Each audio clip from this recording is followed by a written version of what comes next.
ओम शांति। आजिर साकार मुरली 26/12/25। बाबा आजिर मुरलीर सारांश मिठे बच्चे जदि निजर भाग्य को श्रेष्ठ करने को चाहूच तेबे बाबा सहित कथबार्ता करने समय देखा समय बुद्धिर जोग एकमात्र बाबा सहित लगाओ। प्रश्न, नुआ दुनियार स्थापनार निमित्त होइथिबा संतान मानंगु बाबांग ठारू केउ निर्देश मिली? उत्तर, पिला माने तुमर एही पुराणा दुनिया सहित कौनसी संपर्क नहीं। निजर मन एही पुराणा दुनिया रे लगाओ नहीं। जांच कर मु श्रीमत विरुद्ध कर्म करू नहीं तो? आत्मिक सेवार निमित्त हेउछि। गीत भोलेनाथ से निराला कोई और नहीं। ओम शांति। एबे गीत सुनिबार कौनसी आवश्यकता नहीं। प्रायतः भक्त माने ही गीत गाती एवं शुणी थांती। तुमे तो पाठ पढ़ुच। यही गीत मध्य स्वतंत्र भावे पिला मानक पई ही रचना होईछि। पिला माने जानिछंती बाबा हमर भाग्य को श्रेष्ठ करूछंती। एबे आमको बाबांको ही स्मरण करिबा को हबो एवं दैवी गुण धारण करिबा को हबो। निज कर्मर हिसाब देखिबा उचित। जमा होउछि ना क्षति होई चलीछि? मो भितरे कौनसी अवगुण नहीं तो? जदि अवगुण अछि जहा द्वारा मोर भाग्य खाते क्षति होउछि तेबे ताकू बाहर करिनेबा उचित। वर्तमान समय रे समस्त को निजर भाग्य को उच्च करिबा दरकार। तुमे अन्य मानकु बुझाउच जदि बाबांक व्यतीत अन्य काहाकू स्मरण न करिबा तेबे आमे एहीपरि लक्ष्मी नारायण होई परिबा। कहा सहित कथबार्ता करने समय अथवा काहाकू देखिबा समय बुद्धिर जोगो सही जनक सहित लगी रहू। आम आत्मा मानू एकमात्र बाबा को ही स्मरण करने को हब। आम मानू बाबा ठारू निर्देश मिली मो व्यतीत अन्य कहा सहित मन लगाओ नहीं एवं दैवी गुण धारण कर। बाबा बुझाउछंती तुमर एबे 84 जन्म पूरा हैला। एबे पुणी तुमे जाई सत्ययुगी राजत्व रे प्रथम नंबर दियो। एपरी न हेउ राजपदरु खसी प्रजा पद को चलीजीव।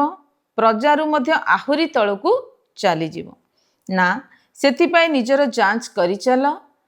ए कथा बाबांक व्यतीत आउ केही बुझाई पारिबे नाही। बाबांक व्यतीत एवं शिक्षकंक सहित जोग रखिले डर रहिबो। एपरी न हो आमको कौनसी दंड मिली जाऊ। भक्ति रे मध्य भाभी थांदी जे पाप कर्म करिले आमे दंडर भागीदारी होई जिवु। सबुठारु बड़ बाबांकर निर्देश तो एबे ही मिलुछि जहाकू श्रीमद कुहा जाउछि। पिला माने जानिछंती आमे श्रीमद द्वारा श्रेष्ठ होउछु तेणु निजर जांच करिवा को हब। मु केउठी श्रीमत खिलाफ कर्म करू नाही तो? जेउ कथा भल न लागुछि ताकू करिवा उचित नुहे। भल मंद को तुमे माने एबे बुझी पारुछ, आगुरु बुझी पारु नथिल। वर्तमान तुमे माने एपरी कर्म शिखुछ जहा द्वारा जन्म जन्मांतर पई तुमर कर्म अकर्म होई जाउछि। वर्तमान समय रे तो समस्त भितरे 5 भूतर प्रवेशता रहिछि। तेणु एते भल भावरे पुरुषार्थ करी कर्मातीत हेबाकू पड़िबो। दैवी गुण मध्य धारण करने को हब। समय बहुत खराब हेबा सहित दुनिया मध्य बिगड़ी चलीछि। निजकू दिनकू दिन आहुरी बिगड़ी चलिबो। एही दुनिया सहित तुमर जेपरि कौनसी संपर्क ही नहीं। तुमर संपर्क नुआ दुनिया सहित रहिछि जहा एबे स्थापना हेबाकू जाउछि। तुमे जानिछ आमे नुआ दुनिया स्थापन करिया पई निमित्त हेउछु। तेणु सम्मुखरे थिबा लक्ष्य अर्थात लक्ष्मी नारायण सदृश हेबा उचित। भितरे कौनसी आसुरी गुण रहिबा उचित नुहे। आत्मिक सेवारे लागी रहिले बहुत उन्नति हेबो। प्रदर्शनी म्यूजियम आदि तैयारी करूछंती। भाबुछंती बहुत लोक आसीबे तांकू बाबांकर परिचय देबू। पुणी सेमाने मध्य बाबांको स्मरण करिबारे लागी पड़िबे। सारा दिन एपरे ख्याल रही थाउ जे नुआ नुआ सेंटर खोली किपरी सेवा को बढ़ाइबू। कारण यही ज्ञान रत्न सबू तुम मानक पाखरे ही रहिछि। बाबा दैवी गुण धारण करने सहित संपत्ति मध्य दौरान तुमे एठारे बसीछ बुद्धि रे अच्छी आमे सृष्टिर आदि मध्य अंत्य को जानिछु पवित्र मध्य रहुछु मन वचन कर्म रे कौनसी खराब कर्म न हेउ सेथिपई पूरा जांच करने को हब।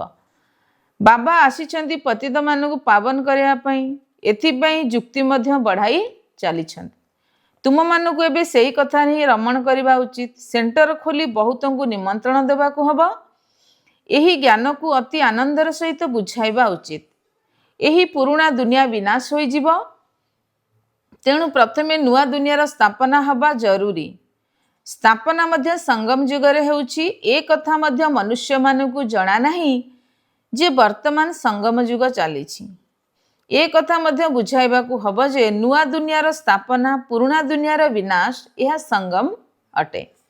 नुआ दुनियार स्थापना श्रीमत आधार रे हेउछि बाबांग व्यतीत आउ केही नुआ दुनियार स्थापना रो मत देई परिबे नाही। बाबा ही आसी तुम संतान मानक द्वारा नुआ दुनियार उद्घाटन कराउछंदी तेबे सीए तो एका करिवे नाही सबु संतान मानकर सहाय्य नेउछंती दुनिया रे लोक माने उद्घाटन करिया पई कहार सहाय्य नेई नथांती बाबा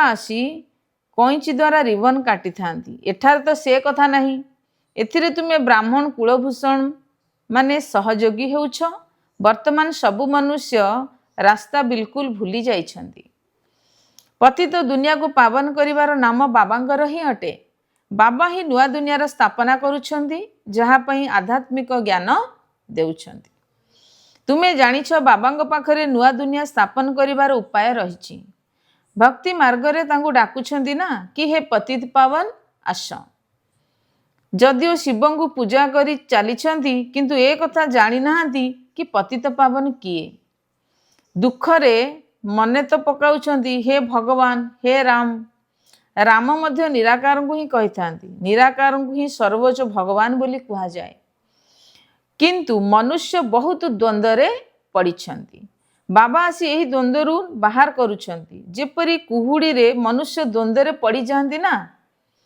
यह होची बेहदर कथा समस्त बहुत बड़ा जंगल रे आसी पड़िछंती तुमको मध्य बाबा अनुभव कराउछंती जे आमे केउ जंगल रे पड़िथिलु ए कथा वर्तमान जना पड़िला जे यह पुराणा दुनिया यार मध्य समाप्ति हब मनुष्य तो बिल्कुल रास्ता ही जानी नाहांती बाबांकु डाकी चलीछंती तुमे एबे डाकू नाहो एबे तुमे ड्रामार आदि मध्य अंत को जानिछ बाबा मध्य ताहा मध्य क्रम अनुसार जी जानिछंती से बहुत खुशी रे रहउछंती अन्य को मध्य रास्ता बताइबारे तत्पर रहउछंती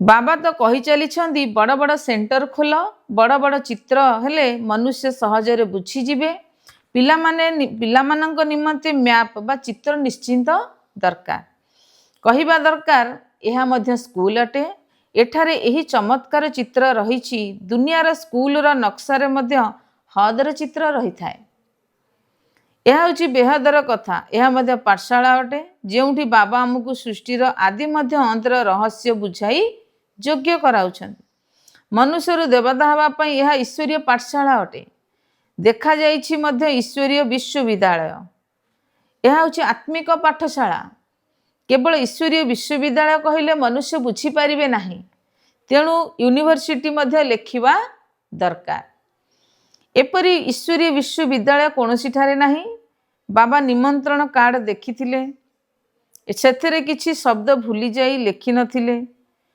बाबा केते थर कहिसेंती प्रजापिता शब्द निश्चिंत लेख तथापि पिला माने भूली जाउछन पूरा लेखा रहिबा उचित जहा द्वारा मनुष्य माने जानि जिवे जे यह ईश्वरीय बड़ कॉलेज अटे सेठारे उपस्थित सेवारे उपस्थित थिबा संतान माने जो माने भल सेवाधारी अटंती तांको मनरे आसी जाए जे आमे अमुक सेंटर को जाई तार उन्नति करिवु अवस्था ठंडा पड़ जाइछि तेणु तांको जागृत करिवु कारण माया एपरी जे बारंबार सुआई दउछि मु स्वदर्शन चक्रधारी अटे ए कथा मध्य भूली जाउछंती माया बहुत विरोध करुछि तुमे माने एबे युद्ध भूमि रे अछ ମାୟା ମୁହଁ ମୋଡ଼ାଇ ଓଲଟା ଆଡ଼କୁ ନ ନେଇଯାଉ ଏଥିପ୍ରତି ବହୁତ ଯତ୍ନବାନ ହେବାକୁ ପଡ଼ିବ। ସମସ୍ତଙ୍କୁ ମାୟାର ତୋଫାନ ତ ବହୁତ ଲାଗୁଛି। ଛୋଟ ଅଥବା ବଡ଼ ସମସ୍ତେ ଯୁଦ୍ଧଭୂମିରେ ଅଛନ୍ତି। ପହିଲମାନଙ୍କୁ ମାୟାର ତୋଫାନ ହଲାଇ ପାରିବ ନାହିଁ, ଏପରି ଅବସ୍ଥା ମଧ୍ୟ ଆସିବ। ବାବା ବୁଝାଉଛନ୍ତି ବର୍ତ୍ତମାନର ସମୟ ବହୁତ ଖରାପ, ଦୁନିଆର ଅବସ୍ଥା ବିଗିଡ଼ି ଯାଇଛି, ସବୁ ରାଜତ୍ୱ ତ ସମାପ୍ତ ହୋଇଯିବ। ସମସ୍ତଙ୍କୁ ଆସନରୁ ଓହ୍ଲାଇ ଦେବେ, ପୁଣି ସାରା ଦୁନିଆରେ ପ୍ରଜାମାନଙ୍କର ପ୍ରଜା ଉପରେ ରାଜ୍ୟ ଚାଲିବ। ତୁମେମାନେ ଏବେ ନିଜର ନୂଆ ରାଜଧାନୀ ସ୍ଥାପନ କରୁଛ, ତେଣୁ ଏଠାରେ ଥିବା ରାଜତ୍ୱର ନାମ ମଧ୍ୟ ସମାପ୍ତ ହୋଇଯିବ। ଏବେ ପଞ୍ଚାୟତ ରାଜ୍ୟ ହୋଇ ଚାଲିଛି। ଯେତେବେଳେ ପ୍ରଜାଙ୍କର ପ୍ରଜା ଉପରେ ରାଜ୍ୟ ଚାଲିବ, ସେତେବେଳେ ପରସ୍ପର ମଧ୍ୟରେ ଲଢ଼େଇ ଝଗଡ଼ା କରିବେ। ବାସ୍ତବରେ ସ୍ୱରାଜ୍ୟ ଅଥବା ରାମରାଜ୍ୟ ତ ନାହିଁ, ସେଥିପାଇଁ ସାରା ଦୁନିଆରେ ଝଗଡ଼ା ହିଁ ଚାଲିଛି। ଆଜିକାଲି ତ ସବୁ ଜାଗାରେ ହଙ୍ଗାମା ହିଁ ହଙ୍ଗାମା ହେଉଛି। ତୁମେମାନେ ଜାଣିଛ ଆମେ ନିଜର ରାଜତ୍ୱ ସ୍ଥାପନ କରୁଛୁ। ତୁମେ ଏବେ ସମସ୍ତଙ୍କୁ ରାସ୍ତା ବତାଉଛ। ବାବା କହୁଛନ୍ତି ମୋତେ ମନେ ପକାଅ। ତେଣୁ ବାବାଙ୍କ ସ୍ମୃତିରେ ରହି ଅନ୍ୟମାନଙ୍କୁ ମଧ୍ୟ ବୁଝାଅ, ଦେହୀ ଅଭିମାନୀ ହୁଅ। ଦେହ ଅଭିମାନକୁ ଛାଡ଼। ଏପରି ନୁହେଁ ଯେ ତୁମମାନଙ୍କ ଭିତରେ ସମସ୍ତେ ଦେହୀ ଅଭିମାନୀ ହୋଇ ଚାଲିଛନ୍ତି। ନା, କିନ୍ତୁ ସମସ୍ତଙ୍କୁ ହେବାକୁ ପଡ଼ିବ। ଏବେ ତୁମେମାନେ ନିଜ ପୁରୁଷାର୍ଥ କରି ଅନ୍ୟମାନଙ୍କୁ ମଧ୍ୟ କରାଉଛ। ବାବାଙ୍କୁ ମନେ ପକାଇବାକୁ ଚେଷ୍ଟା କରୁଛନ୍ତି, ପୁଣି ଭୁଲି ଯାଉଛନ୍ତି। ଏହି ପୁରୁଷାର୍ଥ କରିବାକୁ ହେବ। ତେବେ ମୂଳଦୁଆ ହେଉଛି ବାବାଙ୍କୁ ସ୍ମରଣ କରିବା। ବାବା ପିଲାମାନଙ୍କୁ କେତେ ବୁଝାଉଛନ୍ତି। ଏବେ ବହୁତ ଭଲ ଜ୍ଞାନ ମିଳୁଛି।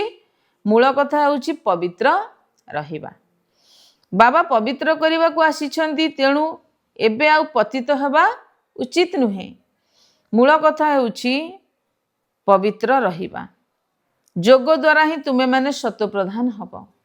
ଏଇ କଥାକୁ ଭୁଲିବା ଉଚିତ ନୁହେଁ, କିନ୍ତୁ ମାୟା ଏଥିରେ ହିଁ ବିଘ୍ନ ପକାଇ ଭୁଲାଇ ଦେଉଛି। ରାତିଦିନ ଏହି ନିଶା ରହୁଛି ଆମେ ବାବାଙ୍କୁ ସ୍ମରଣ କରି ଶତପ୍ରଧାନ ହେବୁ। ଯୋଗ ଏପରି ପକ୍କା ହେବା ଦରକାର ଯାହାକି ଅନ୍ତିମ ସମୟରେ ବାବାଙ୍କ ବ୍ୟତୀତ ଆଉ କେହି ଯେପରି ମନେ ନ ପଡ଼ିବେ। ପ୍ରଦର୍ଶନୀରେ ମଧ୍ୟ ପ୍ରଥମେ ଏହା ବୁଝାଇବାକୁ ହେବ ଯେ ଇଏ ହେଉଛନ୍ତି ସମସ୍ତଙ୍କର ସର୍ବୋଚ୍ଚ ପିତା ସ୍ୱୟଂ ଭଗବାନ। ସମସ୍ତଙ୍କର ପିତା, ପତିତ ପାବନ, ସଦ୍ଗତି ଦାତା ଏବଂ ସ୍ୱର୍ଗର ରଚୟିତା ମଧ୍ୟ ଅଟନ୍ତି। ଏବେ ତୁମେମାନେ ଜାଣୁଛ ବାବା ସଙ୍ଗମ ଯୁଗରେ ହିଁ ଆସୁଛନ୍ତି। ବାବା ହିଁ ବ୍ରହ୍ମାଙ୍କ ଦ୍ୱାରା ରାଜଯୋଗ ଶିଖାଉଛନ୍ତି। ପତିତ ପାବନ ସେହି ଜଣକ ବ୍ୟତୀତ ଦ୍ୱିତୀୟ କେହି ହୋଇପାରିବେ ନାହିଁ। ପ୍ରଥମେ ତ ବାବାଙ୍କର ପରିଚୟ ଦେବାକୁ ହେବ। ତେବେ ଜଣ ଜଣଙ୍କୁ ମଧ୍ୟ ଗୋଟିଏ ଗୋଟିଏ ଚିତ୍ର ଉପରେ ବସି ବୁଝାଇଲେ ଏତେ ଲୋକଙ୍କୁ କିପରି ବୁଝାଇ ପାରିବେ? କିନ୍ତୁ ପ୍ରଥମେ ବାବାଙ୍କ ଚିତ୍ର ଉପରେ ବୁଝାଇବା ହେଲା ମୁଖ୍ୟ କଥା। ବୁଝାଇବାକୁ ହେବ ଭକ୍ତି ହେଉଛି ଅନେକ, କିନ୍ତୁ ଜ୍ଞାନ ହେଉଛି ଏକ।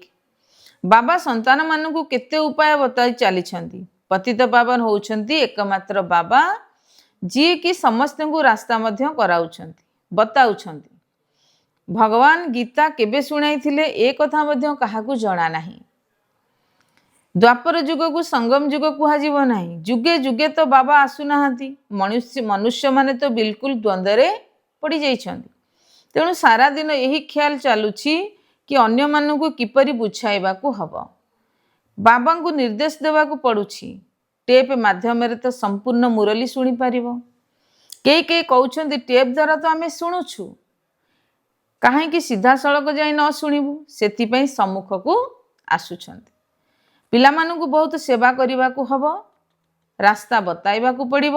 ଅନେକ ମନୁଷ୍ୟ ପ୍ରଦର୍ଶନୀକୁ ଆସୁଛନ୍ତି, ଭଲ ଭଲ ବୋଲି ମଧ୍ୟ କହୁଛନ୍ତି, ପୁଣି ବାହାରକୁ ଗଲେ ମାୟାର ବାୟୁମଣ୍ଡଳରେ ବୁଦ୍ଧିରୁ ସବୁ ଜ୍ଞାନ ଉଡ଼ିଯାଉଛି। ମନେ ପକାଉନାହାନ୍ତି, ତେଣୁ ସେମାନଙ୍କ ପଛରେ ଲାଗିବା ଦରକାର। ବାହାରକୁ ଯିବା ଦ୍ୱାରା ମାୟା ଟାଣି ନେଉଛି, ନିଜେ ନିଜର ଗୋରଖ ଧନ୍ଦାରେ ଲାଗି ଯାଉଛନ୍ତି। ସେଥିପାଇଁ ତ ମଧୁବନର ଗାୟନ ରହିଛି। ତୁମକୁ ତ ଏବେ ଜ୍ଞାନ ମିଳିଛି, ତୁମେ ସେଠାକୁ ଯାଇ ମଧ୍ୟ ବୁଝାଇବ ଗୀତାର ଭଗବାନ କିଏ। ଆଗରୁ ତୁମେ ମଧ୍ୟ ଯାଇ ଏହିପରି ମୁଣ୍ଡ ନୁଆଉଥିଲ, ଏବେ ତୁମେ ବିଲକୁଲ ବଦଳି ଯାଇଛ। ତୁମେ ଏବେ ମନୁଷ୍ୟରୁ ଦେବତା ହେଉଛ। ତୁମ ବୁଦ୍ଧିରେ ସମସ୍ତ ଜ୍ଞାନ ରହିଛି। अन्य माने कौन जानिबे प्रजापिता ब्रह्मा कुमार कुमारी किए तुमे माने सेमानकु बुझाउछ वास्तव रे तुमे माने मध्य प्रजापिता ब्रह्मा कुमार कुमारी अट वर्तमान समय रे ही ब्रह्मांग द्वारा स्थापना हेउछि सेतिपई ब्राह्मण कुल मध्य निश्चिंत दरकार ना तेबे संगम रे ही ब्राह्मण कुल थांती आगुरु ब्राह्मण मानकर चुटी प्रसिद्ध थिला चुटी किंबा पैतारु चिन्हुथिले ये हिंदू अटंती एबे तो से सबु संकेत मध्य समाप्त होई गलानी एबे तुमे जानुछ आमे हेउछु ब्राह्मण ब्राह्मण हेबा परे पुणी देवता होई परिबा ब्राह्मण ही नुआ दुनियार स्थापना करूछंती जोग बल द्वारा सत प्रदान हेउछु तेबे निजर जांच करिबा को हबो कि भितरे कोनोसी आसुरी गुण न रहू केबे भी मतभेद आसवा उचित नुहे यह यज्ञ अटे ना यज्ञ ही समस्तर पालना होची यज्ञर दायित्व नेबा मध्य ट्रस्टी मध्य रही थांती यज्ञर मालिक तो होचंदी शिव बाबा यही ब्रह्मा मध्य ट्रस्टी अटंती यज्ञर दायित्व नेबाकू पड़ी थाए तुम संतान मानकर जहा दरकार यज्ञरु नियो आज आउ काहाठारु नहीं पिंधिले से मध्य माने पड़िबे एथिरे बुद्धिर लाइन बहुत स्वच्छ हवा दरकार एबे तो घर को जीवा को हबो समय बहुत कम अच्छी से जोगर यात्रा पक्का रहू एबे यही पुरुषार्थ करने को हब अच्छा धारणा पाई मुख्य सारांश 1 नंबर निजर उन्नति करने आत्मिक सेवार तत्पर रहिबा को हब जहाँ सब ज्ञान रत्न मिली से गुड़ी को धारण करी अन्य मानकु कराइबा को हब 2 नंबर निजर जांच करने को हब मो भितरे कौनसी आसुरी अवगुण नाही तो मु ट्रस्टी अर्थात निमित्त होई रहुछि तो केबे भी लुण पानी बा मतभेद आसु नाही अर्थात कौनसी मतभेद आसु नाही तो बुद्धिर लाइन निर्मल अच्छी आजिर वरदान पुरुषार्थर सूक्ष्म आलस्य को मध्य त्याग करुथिबा ऑलराउंडर अर्थात बहुमुखी प्रतिभा संपन्न तथा अलर्ट अर्थात सजाग हुआ विस्तार पुरुषार्थ रे थकी जीवा आलस्यर लक्षण अटे आलस्य वाला आत्मा शीघ्र थकी जाई थाए एवं उमंग उत्साह वाला अक्लांत होई थांती जो माने पुरुषार्थ रे निराश होई जानती सेई मानकु ही आलस्य आसी थाए से माने भाबंती कौन करी मो द्वारा एतिकी ही होई परिबो आउ अधिक होई परिबो नाही मोर आउ साहस नाही चालुछि तो करूछि तो एबे एई सूक्ष्म आलस्यर मध्य चिन्ह वर्ण न रहू सेथिपई सर्वदा अलर्ट एवर रेडी अर्थात सदा प्रस्तुत एवं ऑलराउंडर हुआ स्लोगन समयर महत्व को सम्मुखरे रखी सर्वप्राप्तिर खाता को पूर्ण रूप से जमा कर अव्यक्त इशारा एबे संपन्न बा कर्मातीत हेबार तीव्र इच्छा प्रकट कर जदि शब्द ठारू ऊर्ध्वरे निजर श्रेष्ठ स्थिति रे स्थित होई जीवो तेबे समस्त व्यक्त आकर्षण ठारू ऊर्ध्वरे शक्तिशाली न्यारा एवं प्यारी स्थिति होई जीवो जदि गोटे सेकेंड पाई मध्य एही श्रेष्ठ स्थिति रे स्थित होई जीवो तेबे एहार प्रभाव सारा दिन कर्म करिवा समय रे मध्य निज भितरे विशेष शांतिर शक्तिर अनुभव करिवो एवं एही स्थिति को कर्मातीत स्थिति बा बाबांग समान संपूर्ण स्थिति कुहा जाए। ओम शांति।